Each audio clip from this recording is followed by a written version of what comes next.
A relationship with the right referral partner could be a game changer for any B2B company. So what if you could reverse engineer these relationships at a moment's notice? Start a podcast, invite potential referral partners to be guests on your show, and grow your referral network faster than ever. Learn more at sweetfishmedia.com.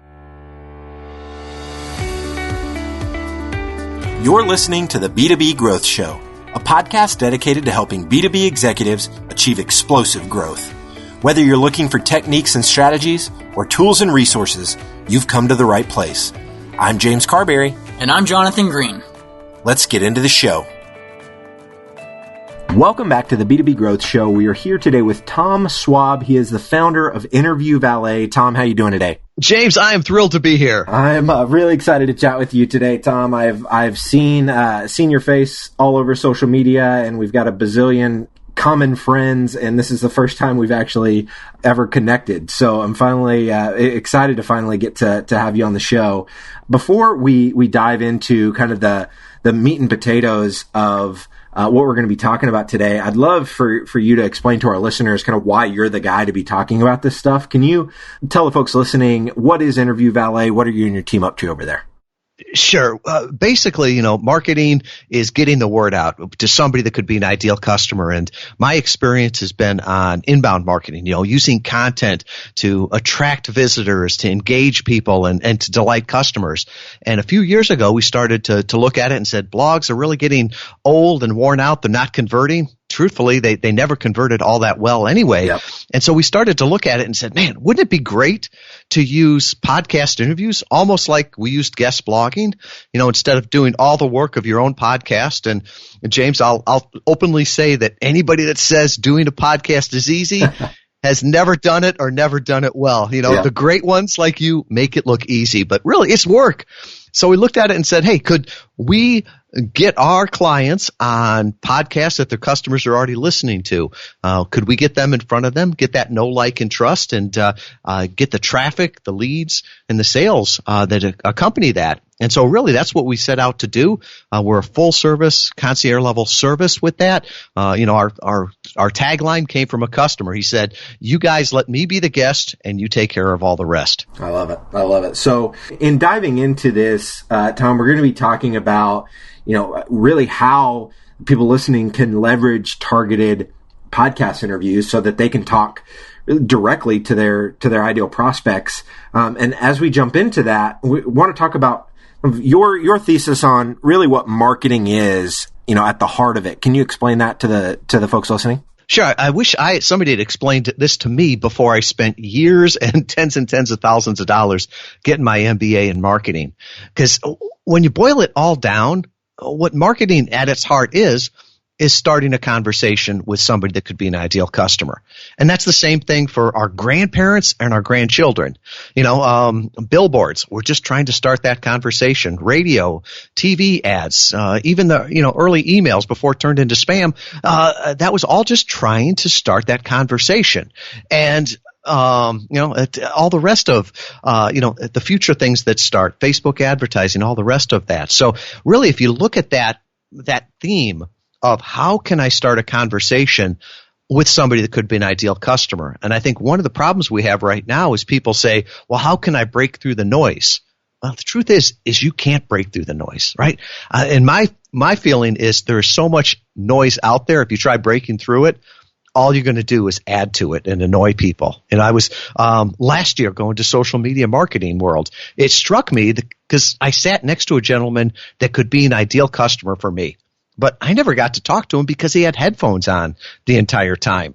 Short of pulling his headphones out and, starting to talk to him, but that probably wouldn't have converted him too well.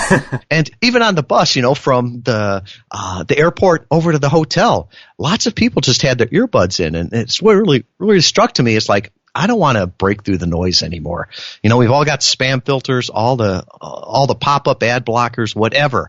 No, I want to get in on the conversation that's already going on. That's the best way to reach new prospects. Yep. And so obviously you guys are wholehearted believers in the mechanism to do that by being, featured on other people's podcasts as a guest. And so, but you said it's actually a lot more than just doing the interview. It's the system that you really put in place to do those interviews. Can you talk to us about that?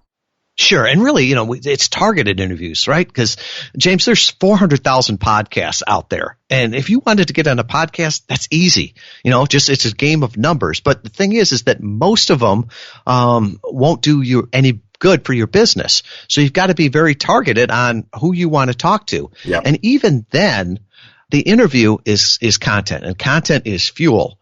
But if you've got fuel with no engine to put it into, you'll get some lights, you might get some heat. You might say, well, that was fun, but you won't get any business out of it. And really, if you look at it from sort of the inbound marketing perspective, you've got to build a system to help people go from being, just passive listeners to active visitors to your site, and then becoming leads. And really, we broke it down after our experience with over 100 guests on 3,000 podcasts, really broke it down and said there's 6 steps to it, really. There's the prospecting. You got to find the right shows. Yep. And it's not always about the size of the show, but the density of ideal listeners. There's more fish in the ocean than there are in a barrel. Yeah. But if you can find that barrel, that's ideal. And other things to look for in the podcast are like show notes. Man, if you realize that every time they put your link in that show notes, it's a backlink. And that's so valuable. So doing that prospecting first. Then the next one is pitching. And we can talk a little bit about that because a bad pitch will stop it right there. I really want to dive into this with you, Tom, because I feel like I get pitched every single day from someone wanting to be on B2B Growth. And the amount of bad pitches that I get, it's really sad. And it's frustrating for everybody involved because I'm obviously deleting it. I'm not responding to it. And so it's frustrating them. It's frustrating me because they took 3 seconds from my life that I'm not going to get back for sending me an awful pitch. Kind of what's the secret sauce that you've found to effective pitching? Oh, it's just like any other relationship. Look at it as a relationship, not a transaction, and do your homework beforehand. If you say you get bad pitches, I don't have a podcast. I get bad pitches to be on my show that doesn't exist. So if you're there looking and saying, I'd like to be on a podcast, well, think about it. Put yourself in James' shoes right here, right? So what value are you going to bring to his audience? And, what can you do to make him look like a rock star in front of his tribe? Yeah. And you're not going to do that with a cold pitch. Nobody likes a cold pitch. Yeah. Nobody likes to be sold. So what we always advise people to do, and I write about this openly in my blogs and my book and everything, is build the relationship first. Listen to a few of the podcasts and say, am I a good fit for this? Offer some value. So share it on social media. Leave a comment. Leave a rating and review. I tell you what, every podcaster looks at who leaves rating and reviews. You do that, they will know who you are when you reach out to them. And then when you do reach out to them, remember, what's in it for me? And me as the host. So just get to the point. People are busy, but say, hey, here's what I offer you and your audience. I think this could be helpful. Don't write a long pitch. They can go to your LinkedIn to see who you are. If you've been on a podcast before, give them a link to that. The biggest fear any podcast host has is that somebody's going to come on their show and either waste their time or waste their audience's time. And you would be amazed if you're listening to this, how many podcasts have been recorded and never see the light of day, right? So make sure that you sound great. Make sure that they know that that you're taking this seriously. A great thing you can do is take a picture of yourself in front of the microphone you're going to be using. Instant credibility, right? Because now James knows that I'm showing up with a professional microphone. I'm going to sound good, and I won't be just calling in on the built-in computer. So all of those things that you can do, your goal is to make it easy for the host to say yes to you. Yep. No, I completely agree. I've found that I tend to respond more to people that give me a few suggestions for what they would want to, how we could focus the interview. Obviously we've done almost 400 of these now, and you can see the way we headline our our episodes. And so, honestly, even if you didn't listen to a lot of them, you could see how we headline them and come up with some topics, some ideas. And if you put those headlines in an email to me, in a non-exhaustive email, it doesn't need to be 13 pages long, but it gives me an idea that like, oh, this guy actually knows the type of content we're trying to put out. He's got some ideas that he could speak to, and I'm much more likely to positively respond to that. And so I don't know if that works with everybody, but that's a thing that I've noticed about my own behavior whenever I'm sifting through the mountains of guest requests that we get. So was that the second or the third piece of that 6-part process? That's the second. So the 6-part process, the first one is prospecting, finding the right shows. The second one is pitching, getting the host to say yes. And you referred to the third step, which is the preparation. Before you go on the podcast, you want to make sure that you're prepared for the show. So not only making sure that the host is prepared, right? So make sure they get everything they need, the picture, the bio, all the rest of that, so they don't have to spend the first 10 minutes trying to figure out who you are. But then also preparing yourself for the show. And you said, well, you don't have to listen to all the shows. I would disagree with you there, because there is nothing that will ruin your credibility more with the audience than not being familiar with the show, right? Because they can pick that out. And I still cringe sometimes when I hear it. There's a podcast, and say they ask the same question to every guest, and it comes to that question, and the guest goes, I've never thought about that. What they just said was, I've never listened to this podcast. I don't value you. So just do that. It's easy enough to do, and that preparation is important. You wouldn't want to go live on stage and say, "Good evening, Cleveland," when you're in Columbus. Yeah. It's not going to be a good show when it starts out that way. Yeah. So all of that preparation is important, and that really takes you to the fourth step, and this is the performance. And this is the only thing you can't outsource, right? So we help our clients with everything, but they've got to do the performance themselves. Yep.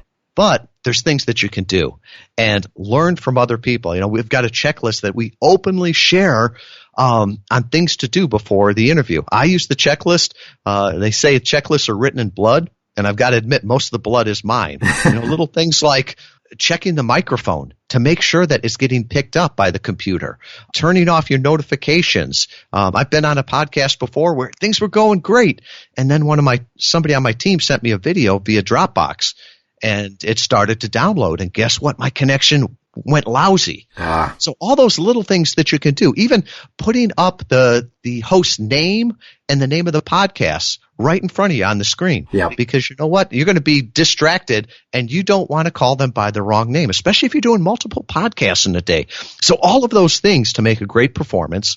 Step 5 is really the inbound marketing part of it, right? So how can you move people from being passive listeners to active visitors to your site, and then to leads, right? And so you've got to give them some reason to go to your site. And so I'll pull the curtain back. Yeah. Before I said we've got a checklist.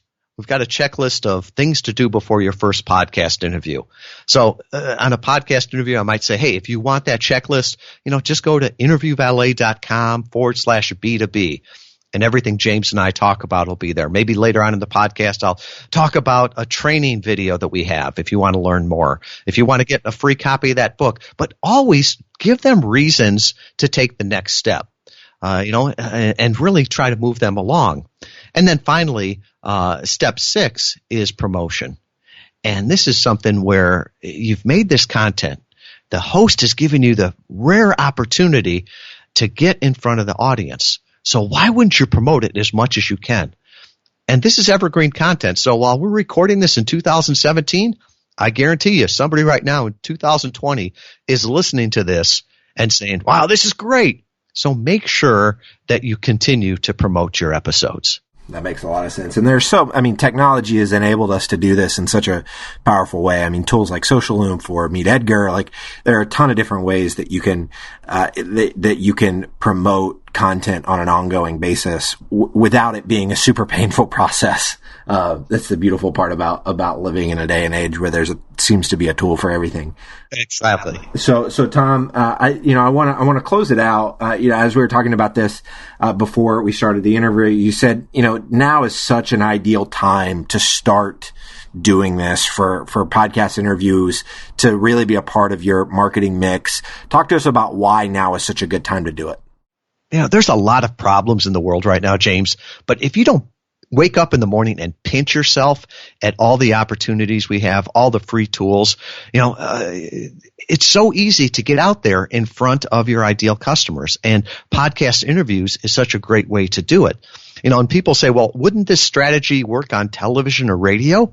And I'm like, yeah, it probably would. But I guarantee you right now, if you call the local television station and say, I've got this great information that I'd like to share with you, it's going to be the sales department that calls you back and says, if you buy this much ads, we'll have you on at 5 a.m. and for this amount, you can be on at 5 p.m.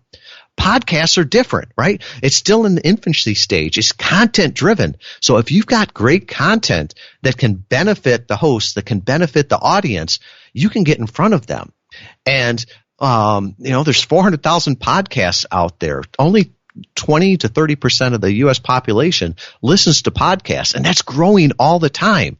So with that, there is no easier way to get in front of your ideal customers. The other day I was speaking up in Lansing, Michigan. I had to drive an hour and a half to get up there, an hour and a half back, prepared for it. I got halfway through the presentation, James, and I had to apologize to the crowd, but I'm like, this is the smallest audience I've spoken to in months. Right? Because there were 75 people there. I adored all of them. They was great. I was thrilled to be there. But if you go on a podcast, you're talking to thousands, tens of thousands of people over time.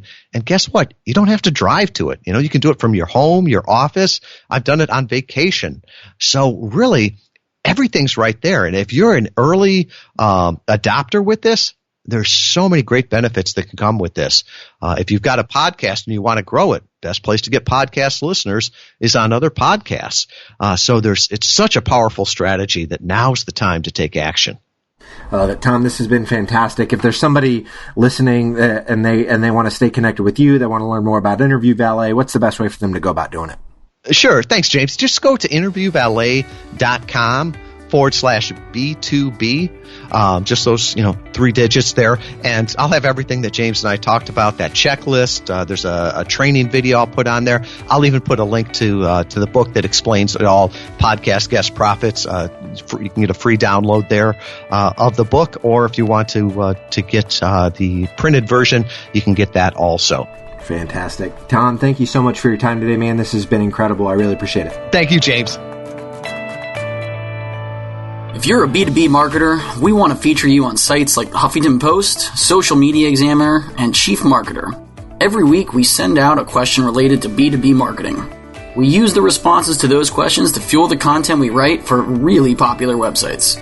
So head over to sweetfishmedia.com/questions and sign up today. Thank you so much for listening. Until next time.